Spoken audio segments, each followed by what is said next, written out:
Hello student. आज मैं आपको लॉज ऑफ मोशन का कनेक्टेड मोशन कंसेप्ट समझाऊंगा। कनेक्टेड मोशन ऐसे होते हैं, सपोज ये कोई एक फ्रिक्शनलेस पुली है और इसके ऊपर से हमने इनएक्सटेंसिबल स्ट्रिंग लटकाया हुआ है। ये डायग्राम थोड़ा ठीक नहीं बन रहा है, ठीक है। सपोज ये वाला मास m1 है और ये वाला मास m2 है। फ्रिक्शनलेस पुली है। अब अगर हम इस पे फोर्सेस चेक करते हैं तो वेट m1g नीचे को लग रहा होगा और इसमें टेंशन T ऊपर को लगेगी। सिमिलरली इसका मास m2g नीचे को लगेगा और टेंशन T ऊपर को लगेगी। अब हम सपोज करते हैं कि if m1 is greater than m2, अगर m1 मास की वैल्यू m2 से ज़्यादा है तो इसकी डाउनवर्ड फोर्स ज़्यादा हो जाएगी और ये सपोज ए एक्सेलरेशन से नीचे की साइड जा रहा है। अगर ये ए एक्सेलरेशन से नीचे की साइड जा रहा है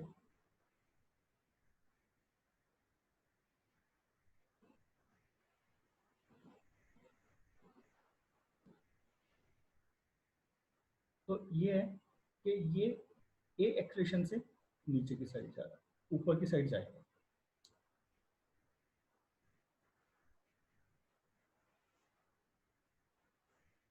राइट।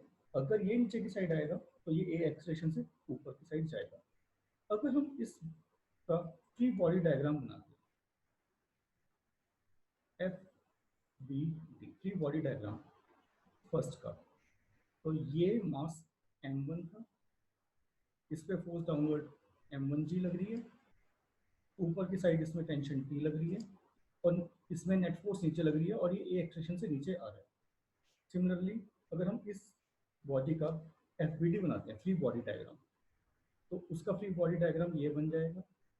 ये मास m2, m2g नीचे की साइड, टेंशन T ऊपर की साइड और ये ए एक्सेलरेशन से ऊपर जा रहा है। अब जिस साइड की फोर्स ज्यादा होगी मोशन उधर की साइड होगा। इट मीन्स नेट फोर्स जिधर की डायरेक्शन होगी मोशन उधर होगा। तो अगर ये m1 मास नीचे की साइड एक्सेलरेशन से जा रहा है तो इसका मतलब ये है कि m1g मास की वैल्यू जो m1g वेट है उसकी वेट जो है टेंशन से ज्यादा है, जिसकी वजह से नेट जो फोर्स है वो डाउनवर्ड डायरेक्शन में लग रही है।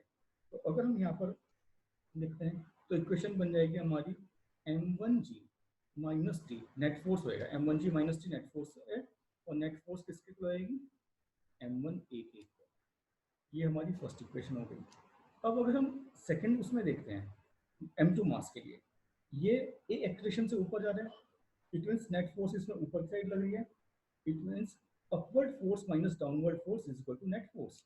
तो इसके लिए हो जाएगा P minus m2g is equal to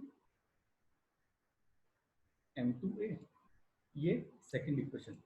अगर हम इन दोनों इक्वेशन को ऐड करते हैं तो माइनस टी प्लस टी से कैंसिल हो जाएगा और यहाँ बचेगा m1g minus m2g is equal to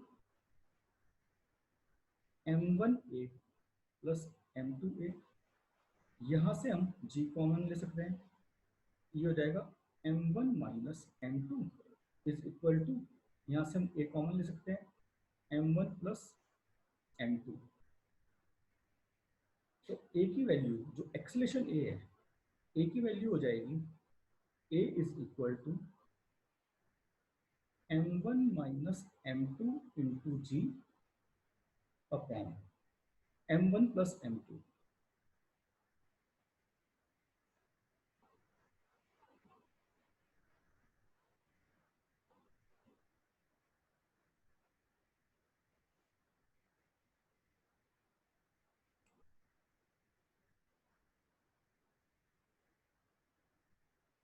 ये नेट एक्सेलरेशन की वैल्यू आ जाएगी। कनेक्टेड मोशन में दो और दो से ज़्यादा बॉडी एक दूसरे के साथ डायरेक्ट कांटेक्ट में भी हो सकती हैं और किसी स्ट्रिंग की हेल्प से भी कनेक्टेड हो सकती हैं। ये हमने पुली पर स्ट्रिंग वाला केस लिया है कि जब एक फ्रिक्शनलेस पुली पर 2 मास हमने लटकाए हुए थे। तो हमें अब नेट एक्सेलरेशन ए आ गया। अब हमें टेंशन टी कैलकुलेट करनी है। हमारी जो इक्वेशन थी ये बनी थी m1g minus T is equal to m1a, और ये थी p minus m2g is equal to m2a। हम इन दोनों में से किसी भी इक्वेशन में वैल्यू पुट करके आंसर निकाल सकते हैं। सपोज हम इक्वेशन नंबर 2 लेते हैं, तो p हो जाएगा m2g प्लस m2a। अगर हम इस वाली इक्वेशन को लेते हैं, यहाँ से m2 कॉमन, ये हो जाएगा g प्लस a। अगर मैं a की वैल्यू यहाँ पुट करता हूँ m2, g प्लस a की वैल्यू थी m1 minus m2 into g upon m1 plus m2। अगर मैं इसे सॉल्व करता हूँ, यहाँ से g कॉमन आ रहा है, g बाहर आ जाएगा, m2 ये हो जाएगा m1 plus m2 plus m1 minus m2 upon m1 plus m2, और g हमने बाहर कर लिया, माइनस m2 से प्लस m2 कट गया, m1 प्लस m1 2m1।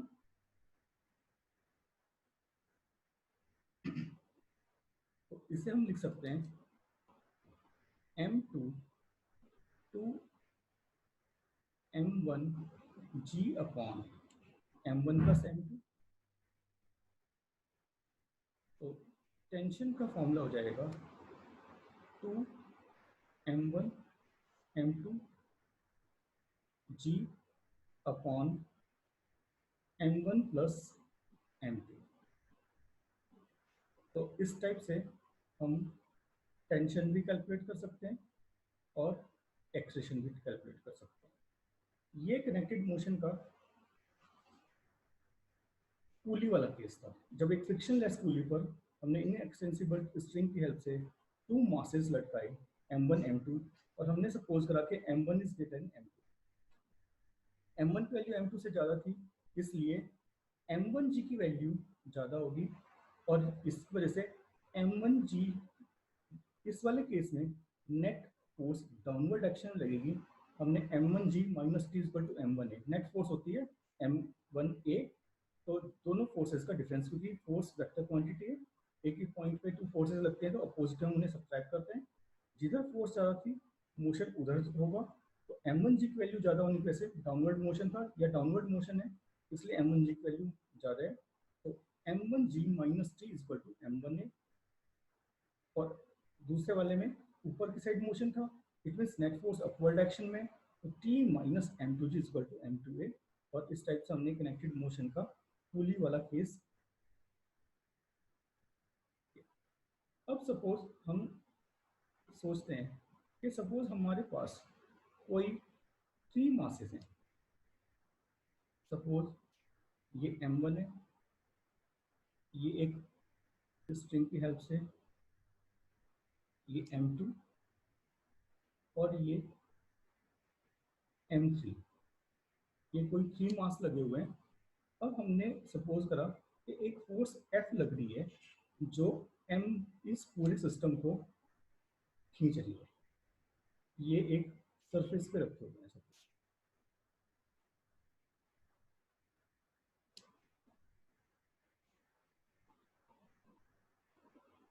ये एक सरफेस पे 3 मासेस रखे हुए थे। ये पूरा सिस्टम सपोज A एक्सेलरेशन से इधर को जाता है। एक सिंगल स्ट्रिंग में सेम टेंशन होती है।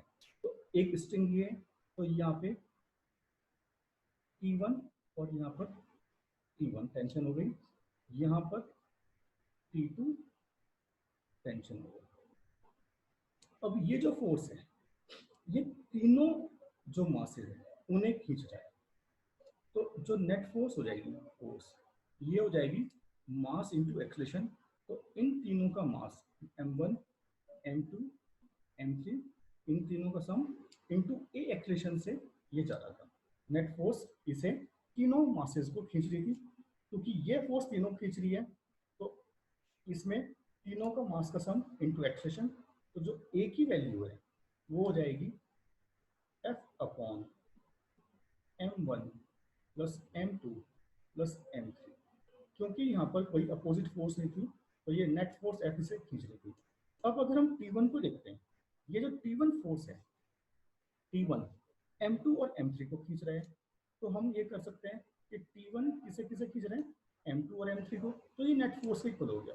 तो T1 हो जाएगा m2 प्लस m3 इंटू ए, राइट। तो ये हो जाएगा m1 प्लस m2a, तो ए की अगर वैल्यू पुट करेंगे ये हो जाएगा m2 प्लस m3 इंटू ए है F अपॉन तीनों मासेस का सम m1 plus m2 plus m3, right. Similar way में जो T2 है ये सिर्फ m3 मास को खींच रहा है, जो T2 है ये इधर को भी लग रहा है इधर को भी, और ये जो फोर्स है T2 ये m3 मास को खींच रहा है। तो अगर हमें T2 की वैल्यू कैलकुलेट करनी होगी, T2 हो जाएगा m3a, तो m3 इंटू ए की वैल्यू हो जाएगी F upon m1 plus m2 plus m3। तो इस टाइप से हम इसमें T1 T2 की वैल्यू फाइंड आउट कर सकते हैं। अगर हमें ये निकालना हो कि m1 पर कितनी फोर्स लग रही है, तो ये हो जाएगा F minus T1 is equal to m1a, F minus T1 is equal to m1a, और यहाँ पे हो जाएगा T1 minus T2 equal to m2a और T3 इजक्वल टू m3a। तो हम ऐसे भी एक टेंशन की वैल्यूज निकाल सकते हैं और इक्वेशन की हेल्प से भी हम सॉल्व कर सकते हैं। अगर मैं ऐसे ना करके इक्वेशंस की दूसरे ऑल्टरनेट मेथड कैसे कर सकता हूँ, जैसे m1 पे कितनी फोर्स लग रही है, एक्सेलरेशन तो हमने ये निकाल दिया, ये। अब हमें यहाँ पे नेट फोर्स निकालनी है m1 पे, तो नेट फोर्स हो जाएगी m1 पे F minus T1 is equal to m1a। अब अगर मुझे m2 पे निकालना होगा तो T1 minus T2 is equal to m2a, और T3 की वैल्यू अगर निकालते हैं T3 is equal to m3a। अगर मैं इन तीनों को ऐड करता हूँ ये हो जाएगा F minus T1 plus T1 minus T2, अगर मैंने इन्हें ऐड करा, plus T3 is equal to ये हो जाएगा m1 plus m2 plus m3 into a, minus T1 plus T1 minus T2, sorry ये T3 नहीं है T2 है, लास्ट वाले पर T2 लग रहा था, प्लस T2, तो F की वैल्यू आ गई m1 plus m2 plus m3 into a.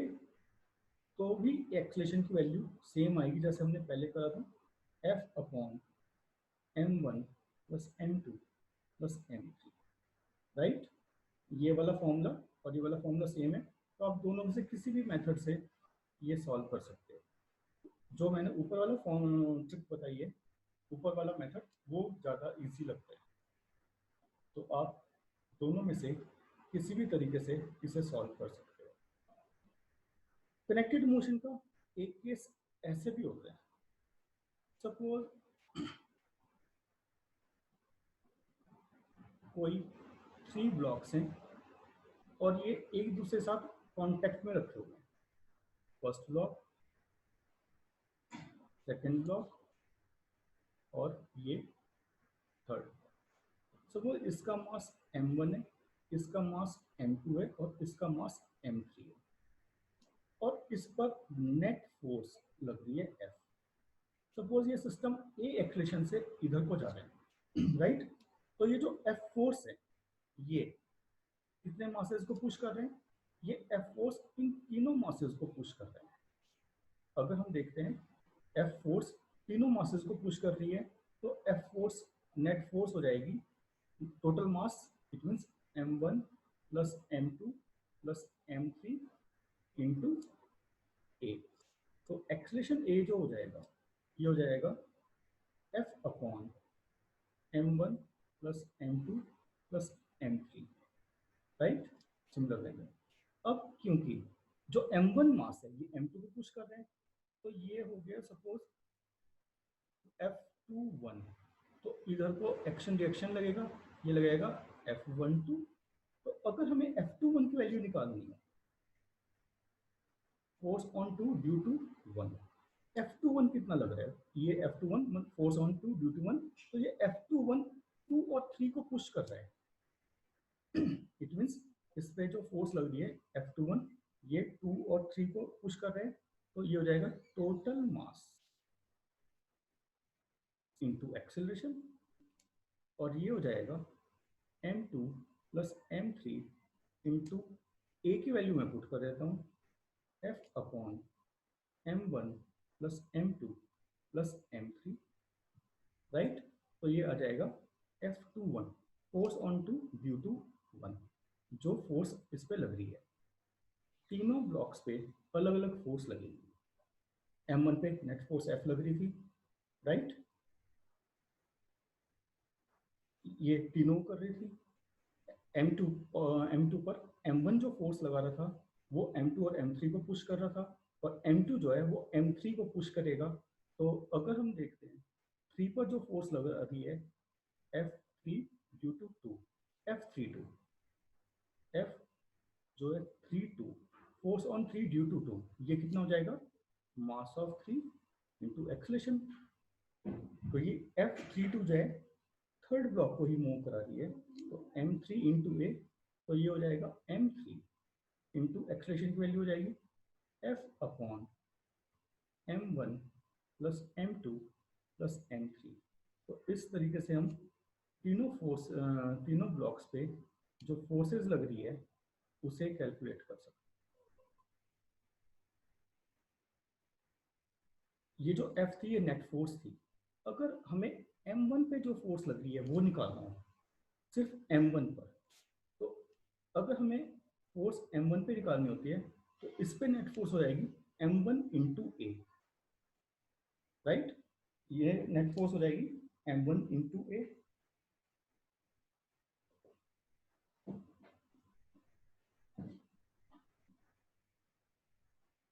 तो अगर हमें यहाँ पर फोर्स निकालनी है जो सिर्फ m1 पे निकल रही है, तो फोर्स जो सिर्फ m1 पे लग रही है, सपोज वो F1 है, तो ये हो जाएगी m1 इंटू ए, ये हो जाएगा m1 into F upon total mass m1 plus m2 plus m3, ये हो जाएगा अगर हमें फर्स्ट वाले पर फोर्स निकालनी होती है। तो इस टाइप से हम ये कनेक्टेड मोशन के केस कर सकते हैं।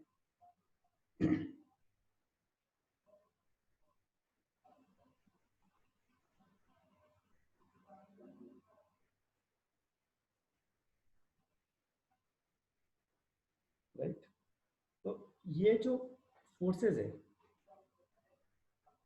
ये अलग अलग ब्लॉक पे अलग अलग लगेगी। जो कैपिटल F फोर्स थी ये नेट फोर्स थी जो तीनों पे लग रही थी। इस पर जो लगेगी m1 पर, वो सिर्फ जो नेट फोर्स ऑन m1 ये है जो नेट फोर्स m1 पे लग रही है, राइट। तो इस टाइप से हमने ये कनेक्टेड मोशन का जो कंसेप्ट है ये सीखा। इस पे कुछ न्यूमेरिकल्स होते हैं, आप फॉर्मूले की हेल्प से या जिस टाइप से हमने ये फॉर्मूले ड्राइव करे हैं सेम इसी टाइप से आप इन्हें यूज़ कर सकते हैं। आज अब इसे इतना ही। Thank you.